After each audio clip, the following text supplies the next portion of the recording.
우리 함께 볼 하나님 말씀은 시편 1편 말씀입니다. 시편 1편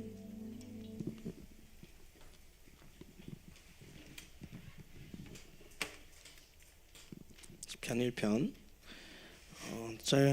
짧은 구절인데 우리 한 절씩 교독하도록 하겠습니다. 제가 한 절, 여러분들이 한 절 교독하도록 하겠습니다. 복 있는 사람은 악인의 꾀를 따르지 아니하며 죄인의 길에 서지 아니하며 오만한 자의 자리에 앉지 아니하며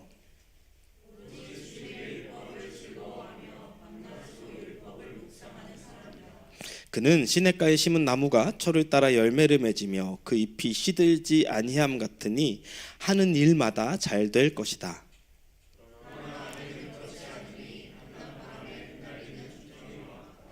그러므로 악인은 심판받을 때에 몸을 가누지 못하며 죄인은 의인의 모임에 참여하지 못한다.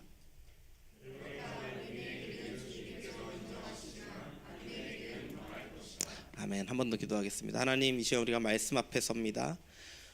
겸손하게 서게 하여 주시고, 하나님, 이 말씀이 우리의 삶에 심겨지고 뿌리 내리고 열매 맺도록 하여 주시옵소서. 부족한 자가 말씀 들고 섰습니다. 하나님, 부족함 가리워 주시고 하나님의 말씀만이 나타날 수 있는 시간 될 수 있도록 하여 주시옵소서. 감사하며 예수님 이름으로 기도했습니다. 아멘. 오늘도 함께 예배하는 여러분들 주님의 이름으로 축복합니다. 이번 주하고 다음 주는 부득이하게 저희 사사기 강해를 잠시 쉬어가고 오늘은 시편 1편 말씀으로 여러분들과 함께 은혜를 나누려고 합니다. 제가 담없는 교회에서 사역을 함께 하기로 결정하고요. 감사하게 초대해 주셔서 결정하고 제가 2021년 2월부터 사역을 시작했습니다. 근데 사역이 되기로 결정한 다음에 2020년 12월 마지막 금요 예배 때 전도사로 임명되기 전에 그 설교를 해달라고 해가지고 제가 처음으로 담없는 교회에서 했던 설교가 이 설교예요. 네, 똑같은 설교. 그래서 제가 누가 기억할까? 시간도 많이 지났고 성도님들도 많이 변했고 근데 근서 형제님 정확하게 기억하고 계신 거예요. 저 깜짝 놀랐어요. 그래서 네, 또 들으세요. 그러고서 준비했습니다. 오늘 우리는 시편을 참 좋아하고 많이 읽고 또 시편을 통해 위로도 많이 받습니다. 참 많은 시편의 기자들이 하나님께 기도하고 찬양하며 위로받고 또 토솔합니다. 그리고 인생의 희로애락이 다 시편에 담겨 있어서 참 많은 성도님들이 시편을 좋아하는 성경이라고 생각돼요. 그 시편의 가장 첫 장인 오늘 1편을 함께 살펴보겠습니다. 시편 1편 1절은요 복 있는 사람은 하고 시작이 됩니다. 여기서 복이라는 단어로 번역된 히브리어 단어는 아쉬레라는 단어가 사용되었어요. 구약 히브리어에서 복을 사용하는 단어가 두 개가 있습니다. 하나는 바라크라는 단어이고 하나는 오늘 사용된 아쉬레라는 단어예요. 두 개는 조금은 용법이 다릅니다. 의미도 좀 다르고요. 첫 번째 나오는 바라크는 바라크가 나오는 대표적인 예가요. 제가 지난 금요일날도 나눴던 말씀인데 하나님께서 창세기 12장에 아브라함을 택하여 부르시고 너는 복이 될 것이다 라고 했을 때 그 복이 바라크의 복이에요. 그래서 이거는 하나님이 주시는 복이에요. 사람의 어떠함과 상관없이 하나님이 주권적으로 주시는 복이 바라크의 복입니다. 그래서 바라크를 어떤 분들은 하나님 편에서 오는 복이라고 표현하기도 하시더라고요. 그럼 아쉬레는 어떤 복일까요? 오늘 본문에 나오는 아쉬레의 복은 사람이 하나님께서 말씀하신 것들을 행할 때 오는 복입니다. 그래서 바라크가 무상의 복, 무조건적인 하나님의 복이었다면은 아쉬레는 유상의 복이에요. 내가 무엇을 행해서 하나님이 주시는 복입니다. 이제 성경에 대표적으로 나오는 구절이 오늘 우리가 읽은 시편 1편이고요. 그 다음에 신약에서는 마태복음 5장의 팔복이 그래서 팔복을 살펴보면은 무언가를 행하는 자에게 주어지는 복이죠. 심령이 가난한 자, 마음이 청결한 자, 의에 줄이고 목마른 자는 복이 있다라고 말하는 것처럼 무언가가 선행이 되고 이루어지는 복을 말합니다. 그래서 아슈레의 복을 어떤 분들은 사람 편에서 얻는 복이다라고 말하기도 합니다. 오늘 이 시편 1편에 나오는 아슈레의 복이 있는 사람이 누군지를 살펴보면서 함께 은혜 나누는 시간이 되기를 소망합니다. 1절입니다. 1절에 복 있는 사람은 하고 시작해요. 이게 히브리어를 보면요, 아슈레 하이시 아쉐르라고 기록합니다. 뭔가 이렇게 시 같죠? 이렇게 시 보면은 이따가도 운율에 대해서 이야기할 건데, 여기서 아슈레의 용법이요, 감탄사예요. 그래서 행복한 사람이요, 이렇게 하는 감탄사입니다. 그리고 하이시는 그 사람을 의미하고요, 아쉐르는요 관계사로 다음에 나타나지. 영어 성경 보시면 이제 여기 뭐가 나와 있죠? 1절 보시면은 후, 저게 이제 아쉐르입니다. 그래서 원문의 느낌을 살려서 번역하면은 행복하도다 뭐뭐 하는 사람이요라고 번역이 되는 거예요. 누가 행복할까요? 먼저 시편의 기자는요 1절에 무엇을 하지 않는 사람들에 대해서 설명하고 있어요. 그래서 악인의 꾀를 따르지 않고 죄인의 길에 서지 않고 오만한 자의 자리에 앉지 않는 사람을 복 있는 사람이다라고 말을 합니다. 악인, 죄인, 오만한 자는 모두 한마디로 말하면은 악한 자들이에요. 악인들이죠. 가장 먼저 나오는 것이 악인의 꾀를 따르지 않는다라 그래요. 한국어로 꾀라고 번역된 단어는요 히브리어의 본래 의미는 조언, 충고예요. 다른 말로 악인들이 말하는 조언과 충고를 따르지 않는 사람을 말합니다. 죄인의 길은 우리가 너무 쉽게 알고요. 세 번째, 오만한 자로 번역된 단어는요 조롱자라는 뜻이에요. 조롱자, 하나님을 향해서 조롱하는 것을 의미합니다. 그런데 1절을 자세히 살펴보면 죄의 중요한 특성이 나와요. 먼저 악인의 조언을 따라가요. 그리고 그 죄인들의 길에 멈춰 서요. 그 다음에 마지막으로 조롱자의 자리에 앉게 돼요.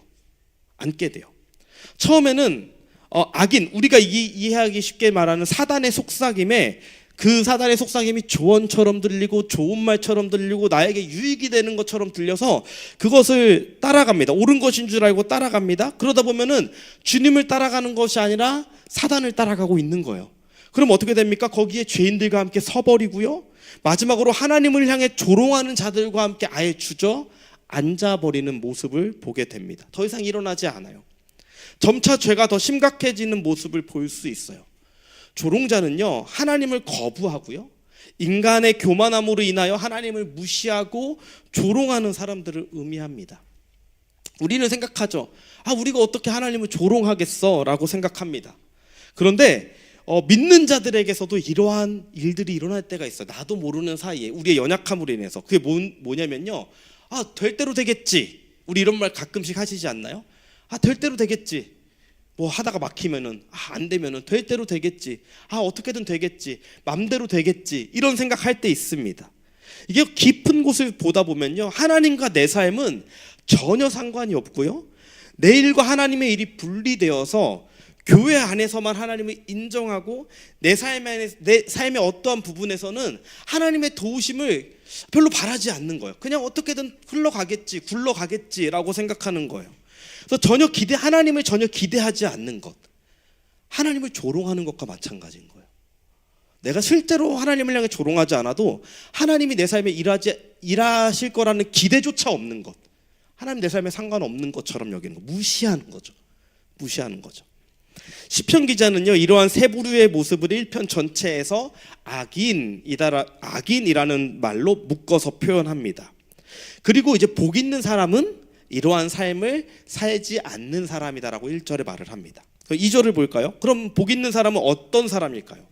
그는 주님의 율법을 즐거워하여 밤낮으로 율법을 묵상하는 사람입니다. 본문의 단편적으로 보면은 내가 복 있는 사람이 되기 위해서는 이 하나님의 말씀, 성경을 엄청 좋아해서 매일 유튜브 보듯이 막 밤낮으로 읽는 것,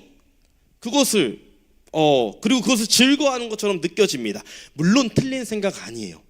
맞습니다. 최근에 한 어떤 흑인 크리스찬이 이런 주제로 쇼츠를 찍었더라고요. 성경이 스마트폰이라면 하면서 아침에 일어나자마자 옆에서 막 성경부터 보고 그러니까 성경이 스마트폰이라면 아침에 일어나서 눈 뜨자마자 제일 먼저 확인하는 게 성경 말씀을 보고, 버스 타고 가면서 성경 보고, 잠자기 전에 이어폰 꽂고 성경 보고, 우리 그만큼 우리가 말씀을 사랑하길 원합니다. 틀린 말 아닙니다. 우리는 매일 말씀을 읽어야 하고 묵상하고 그것을 내 삶에 소화시켜야 합니다. 그런데 이 시편을 적을 당시에, 그리고 이제 이 시편을 읽을 당시에 이스라엘은 우리가 생각하는 것과는 조금은 다르게 의미를 받아들였을 것 같아요. 왜냐면은 이 당시에는요, 이 성경을 소유할 수가 없었어요. 개인이 하나님의 말씀을 개인이 소유할 수는 없었어요. 회당에 엄청난 양피지 두루마리로 보관돼 있었고, 거기서 모여서 선포되는 말씀을 외우고 구전되는 말씀 속에서 살았기 때문에 지금 우리가 받아들이는 이것은 어쩌면 2차적인 중요한 해석인 거죠. 말씀을 사랑하는 것. 그러면은 이스라엘 백성에게 하나님의 율법을 즐거워한다라는 것은 어떤 의미였을까요? 그들이 시편을 읽었을 때 복 있는 사람은 율법을 즐거워하는 사람이구나라고 그렇게 받아들였을까요?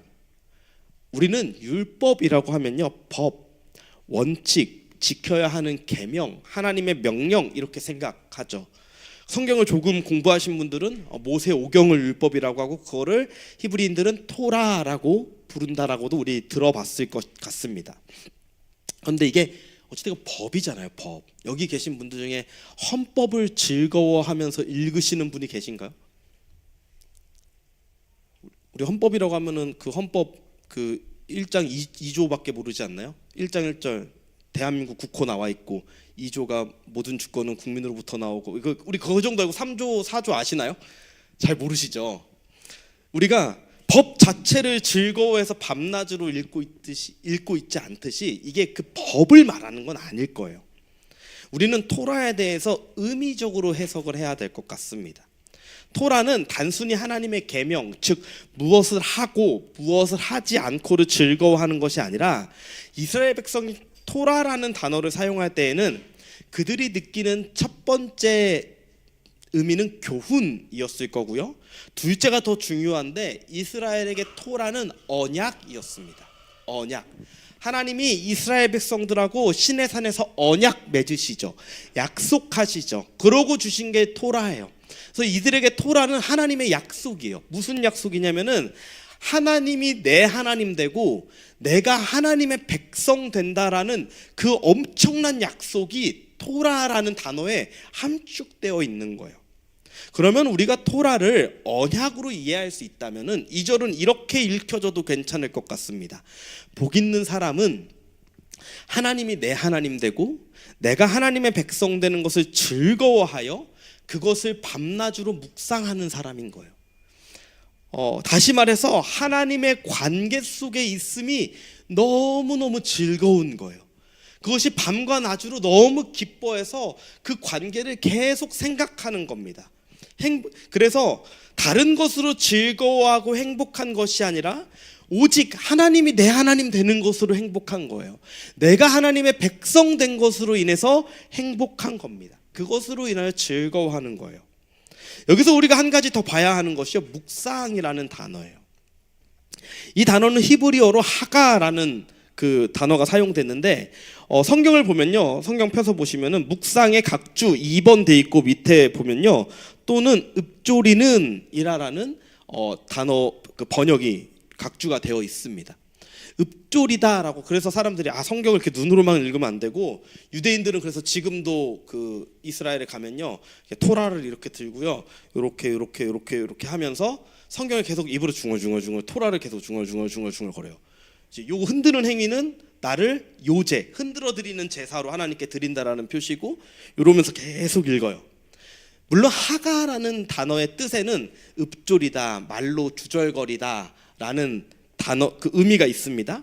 그런데 이 단어가 일상생활에서 가장 더 많이 사용되는 뜻은요, 으르렁대다예요. 으르렁대다. 그 의미는 어떤 거냐면요, 사자가 사냥에 딱 성공을 했어요. 여러분 그 동물의 왕국이나 이런 거 보면은 사자가 딱 사냥에 성공을 했어요. 그래서 사냥 딱 그 성공한 먹잇감을 딱 움켜잡고 있으면 주변에 누가 막 기웃기웃거려요? 하이에나들이 막 사자가 잠깐 한눈판 사이에 그거 싹 가져가고 막 그러잖아요. 근데 그때 사자가 그 먹잇감을 놓치지 않기 위해서 그거를 딱 잡고 으르렁거리는 거예요. 그래서 그 하이에나들을 향해서 막 포효하고 으르렁거리고 오지 말아라 하는 그 모습이 하가라는 단어의 뜻입니다. 그러면 복 있는 사람은 어떤 사람이에요? 하나님이 내 하나님 되고 내가 하나님 되는 것을 기뻐하고 즐거워하는데 이 행복한 관계를 빼앗기지 않기 위해서 움켜잡고 악인들이 속이고 붙잡고 그것을 빼앗으려고 할 때 그걸 빼앗기지 않으려고 으르렁거리는 모습을 말하고 있는 거예요. 하나님의 약속을 말씀을 내 심장 한가운데 넣어서 절대로 빼앗기지 않으려고 움켜잡고 있는 사람이 복 있는 사람이다 라고 말합니다. 우리가 이런 사람 되기를 소망합니다. 아멘. 이제 2절까지 살펴보았는데요. 다음은 조금 빠르게 보겠습니다. 지금 우리가 읽고 있는 본문은 시편이에요. 시편. 시예요. 시라는 장르에서 중요한 것이 있습니다. 바로 아까도 잠깐 말했듯이 운율이에요. 운율. 다음을 넘어가기 전에 잠시 1편의 운율을 살펴볼게요. 재밌습니다. 우리가 한국어로 읽고 영어로 읽으면 이 운율이 느껴지지가 않아요. 아까 잠깐 살펴본 1절에 악인의 마지막 형태를 오만한 자, 조롱자라고 표현했습니다. 이때 사용된 히브리어 단어가 레츠라는 단어예요. 레츠. 오만한 자를 레츠라고 표현했고요. 이 레츠를 오만한 자를 4절에서는 뭐라고 표현했죠? 악인은 바람에 흩날리는 쭉정이 같다 그래요. 옛날엔 겨라고 했죠. 이 쭉정이가 히브리어로 모츠예요. 모츠. 그리고 그 반대로 복 있는 사람은 3절에 시냇가에 심겨진 나무와 같다 그러죠. 그 심겨진 나무가 히브리어로 에츠입니다. 에츠. 그래서 레츠, 에츠, 모츠 하면서 읽는 사람들로 하여금 되게 재밌고 집중하면서 악인과 의인의 이 비교되는 것들을 이 운율을 통해서 시인은 보여주고 있어요. 5절에 보면요, 악인은 심판 때에 몸을 가누지 못한다고 말해요. 그리고 죄인은 의인의 모임에 참여하지 못한다라고 이야기하고 있어요. 동일하게 비교가 되는데 단어가 바뀌었어요. 원래는 악인들과 복 있는 사람의 이야기였는데 갑자기 악인과 의인의 이야기로 단어가 바뀝니다. 그리고 6절에 의인의 길은 주님께서 인정하시지만 악인의 길은 망한다라고 말을 해요. 악인의 길은 망한다. 우리 그 표 한번 보여주시겠어요? 네, 이거 한번 보시면서 한번 들어보세요. 하나님께서 인정하신다의 히브리어 단어는 야다라는 단어가 사용이 됩니다. 그런데 이 단어의 본래 뜻은요, 알다예요. 그렇다면 하나님께서 인정하신다라는 것은 어떤 의미가 있어요? 하나님께서 아신다라는 의미가 있는 거예요. 그러면 하나님께서 아신다고 하는데, 의인은 아신다고 하는데, 그럼 악인은 어떻게 돼야 돼요? 알다의 반대가 뭐죠? 모른다죠. 근데 6절에서 악인의 길은 어떻게 됐다고 나오냐면요, 망한다라고 기록하고 있어요. 악인의 길은 망한다. 그렇다면 다시 망한다의 반대말은 뭐죠? 흥하다, 잘되다입니다. 일관성이 있으려면은 의인은 주님께서 아신다로 표현했으면은 악인은 모르신다로 표현하던가, 악인을 망한다라고 표현했으면은 의인을 잘된다라고 표현돼야 되지 않을까요? 정리해 봅시다. 의인은 하나님께서 내가 너를 안다 하는 사람이에요. 여러분, 이게 복입니다. 그리고 악인은 내가 너를 모른다 하는 사람일 것이에요. 즉 하나님이 모른다라고 하는 사람은 어떤 사람이에요? 망하는 사람이에요. 망한 사람이에요. 그리고 하나님이 안다라고 하는 사람은 어떤 사람이에요? 잘 되는 사람이에요. 잘 된다 어디 나오죠? 시냇가에 심은 나무가, 우리 3절 봅시다. 3절 들어주세요. 그는 시냇가에 심은 나무가 철을 따라 열매를 맺으며 그 잎이 시들지 아니함 같으니 하는 일마다 어떻게 된대요? 잘 될 거다. 하는 일마다 잘 될 거다. 개역개정에는 형통하다라고 말하고 있어요. 성경에 형통한 자라고 나오는 인물이 여러 사람이 있는데 대표적인 인물이 바로 요셉이에요. 요셉이 보디발의 노예로 팔려갔을 때 하나님이 그와 함께 계셔서 요셉이 하는 일마다 잘 되었다라고 말해요. 그가 누명을 쓰고 감옥에 갇혔는데요, 주님께서 그와 함께 하셔서 그가 하는 일마다 잘 되었다라고 말을 합니다. 여러분, 요셉의 상황이요, 잘 되는 상황이 아니었어요. 형들의 미움을 받아서 노예로 팔려고 갔는데 하나님 잘 된다고 하시죠. 누명을 쓰고서 감옥에 갔는데 하나님 잘 된다고 하시죠. 하나님이 그 모습을 잘 된다고 하시는데 그 전제 조건이 뭐예요? 주님이 함께 하시니 그가 잘 된다라고 말해요. 우리는요, 복 받았다라고 하면요, 내가 원하는 삶을 이루고 내 지갑이 두둑해지고 건강에 문제가 없고 삶의 풍족한 것을 의미할 것인데, 오히려 성경은요 그러한 것은 이야기하지 않고요, 딱 한 가지 이야기합니다. 주님이 함께 계셔서 그가 잘 됐다. 주님이 함께 계셔서 그가 형통했다라고 이야기해요. 오늘 시편 본문으로 하면요, 하나님이 아시는 사람이 잘된 사람이다라고 이야기를 합니다. 맞습니다. 성경이 말하는 진짜 복은요, 하나님이 우리와 함께 하시는 거예요. 하나님이 나를 아시는 거예요. 나를 모른다 하지 않으시는 겁니다. 반대로 악인들의 망함은요, 우리는 악한 자들이 망하길 바라죠. 그들의 재정이 파탄나고 건강을 잃고 사업이 망해서 악한 자들이 좀 망했으면 좋겠어요. 근데 악인들의 망함은요, 그러한 모습의 망함이 아니라 어떤 게 망하는 거예요? 하나님이 내가 너를 도무지 모르겠다라고 하시는 게 망하는 모습이에요. 다른 말로 하나님의 백성이 아닌 것이 망하는 것입니다. 이것이 저와 여러분들에게 엄청난 차이로 느껴지고 이것이 우리의 삶의 실제가 되었으면 좋겠습니다. 내 삶이 아무리 잘되고 편안하고 재정에 부족함이 없고 건강에 그 이상이 없고 모든 것이 순탄할지라도 하나님 모른다 싶으면 망하는 거고, 내 삶의 모습이 찌질하고 부족하고 상처투성이고 보잘것없고 노예와 같은 삶의 모습일지라도 하나님을 나를 안다 하시면은 그게 복 있는 사람입니다. 그런데 그 복 있는 사람을 하나님이 어떻게 사용하실까요?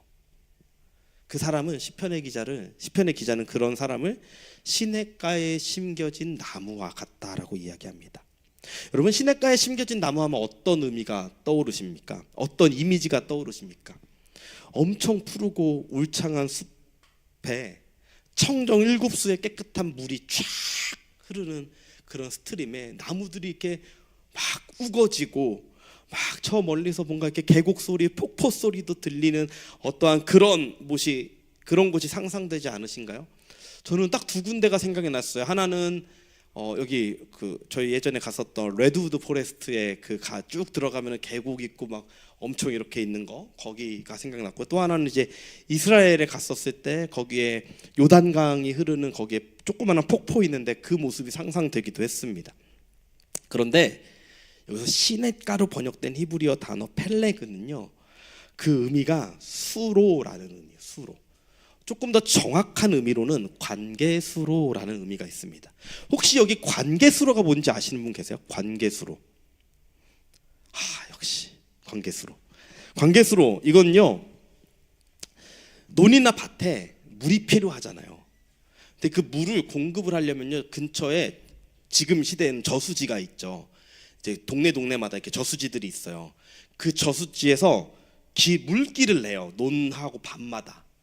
특별히 논에 물길을 쭉 내면요, 그 저수지로부터 물이 쭉 오는 게 어떤 목적을 가지고 일부러 만드는 수로가 관계수로예요. 관계수로. 그래서 수원지로부터 물이 필요한 곳까지 공급하는 것을 말합니다. 한국과 같은 나라에서는요, 그냥 물길만 내면은 알아서 그 물이 논으로 잘 흘러갑니다. 그런데 이스라엘은요, 중동이에요. 물이 필요해서 수원지에서 물이 있는 곳에서 물이 필요한 곳까지 수로를 내면요, 거기 물이 잘 흐를까요? 그 뜨거운 태양 아래 다 말라버립니다. 그래서 실제로 이스라엘은요, 관계수로 말고 자연적으로 형성된 계곡들 중에서도요, 우기에만 물이 흐르는 곳이 있어요. 건기에는 물이 안 흐르고 거기가 길로 사용돼요. 그래서 그걸 와디라고 부르는데, 성경에서 선한 사마리아인 이야기에서 한 유대인이 여리고에서 예루살렘으로 가는 길, 그게 와디예요. 그 길이 이제 쭉 계곡인데 진짜 우기에는 물이 쫙 이렇게 엄청나게 흐르고요, 건기에 가면 거기가 사람 걸어다니는 여리고와 예루살렘을 연결해주는 길이 됩니다. 그 정도로 이스라엘은 물의 증발이 빨라요. 물이 필요해서 수원지에서 이쪽까지 수로를 만들었는데 그 물이 마르면 될까요, 안 될까요? 안 되죠. 그래서 그 물이 마르지 않게 하기 위해서 그늘이 필요했고, 그것을 위해서 울창한 나무들을 그 수로 옆에다가 옮겨 심습니다. 그래서 나무가 그늘이 되어서 그 물이 마르지 않고 목적지까지 갈 수 있게 하는 거예요. 그러면 여러분들이 이제 그거를 수로를 공사하실 때 나무를 심으시는 분들이라면은 어떤 나무를 심으시겠습니까? 어떤 나무 심고 싶으세요?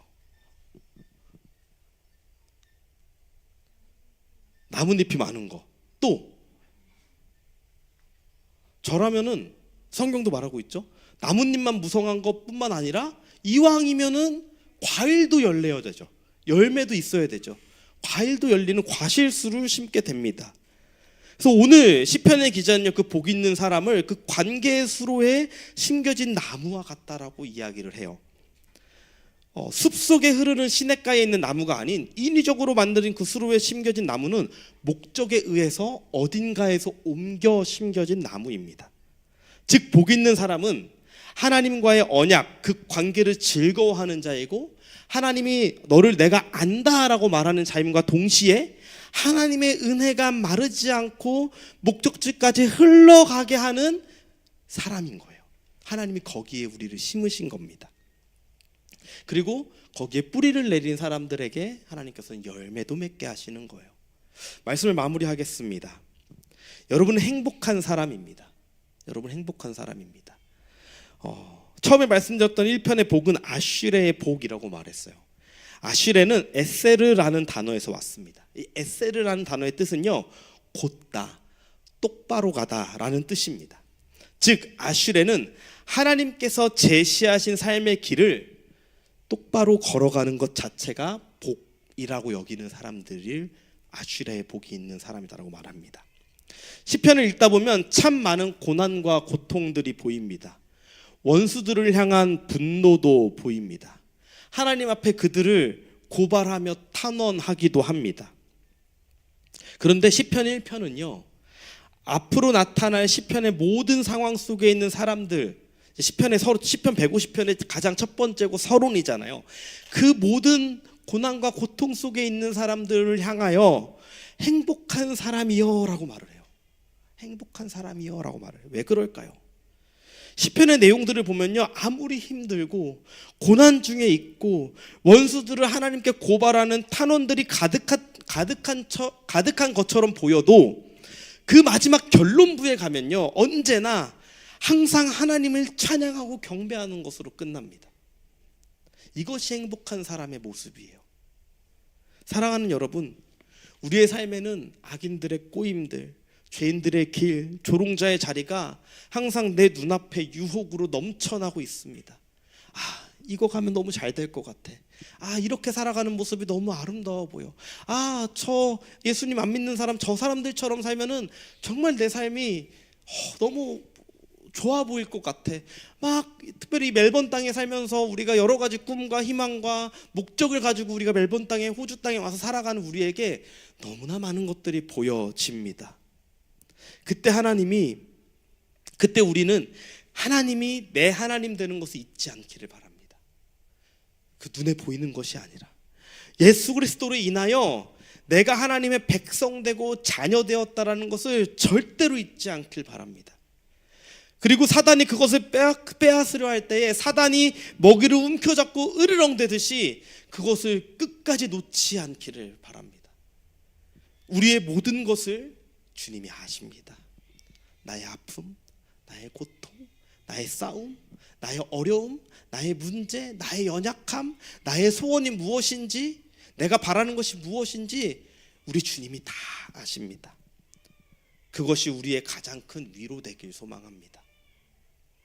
내 삶의 자리가, 환경이 너무 힘들고 어렵고 앞이 보이지 않는 것처럼 보여도 하나님이 아시는 자들, 행복한 자들은 주님의 은혜의 수로 옆에 심겨진 나무입니다. 우리는 그 은혜의 뿌리를 내리고 그 은혜로 살아간과 동시에 주님으로 살아가는 우리를 통하여 그 하나님의 은혜가 필요한 곳에 마르지 않고 흘러가게 될 것입니다. 다른 말로 하면 지금 여러분 옆에 있는 분들, 양옆에 있는 분들, 우리 목자들, 우리 목원들, 우리 성도님들이 그 자리에 있기에, 그 자리에 기도로 있기에 내가 지금 그 은혜를 공급받고 있는 것이기도 합니다. 내가 그 자리에 있기에 나를 통해서 우리 목자가, 우리 목원들이 공급받고 있는 것이기도 합니다. 여러분들이 있는 그 직장에, 삶의 터전에, 삶의 환경에 하나님이 여러분들을 거기에 심으셨습니다. 왜요? 하나님의 은혜가 마르지 않고 그곳으로 흘러가게 하기 위해서 여러분들은 거기에 심겨진 사람들입니다. 우리 한번 다 같이 마지막으로 고백할까요? 저를 한번 따라서 고백해 주셨으면 좋겠습니다. 나는 주님으로 인하여 행복한 사람입니다. 나는 주님이 아시는 사람입니다. 나는 시냇가에 심겨진 나무와 같은 사람입니다. 우리 같이 찬양할까요? 다 같이 일어나셔서 찬양하고 기도하기 원합니다.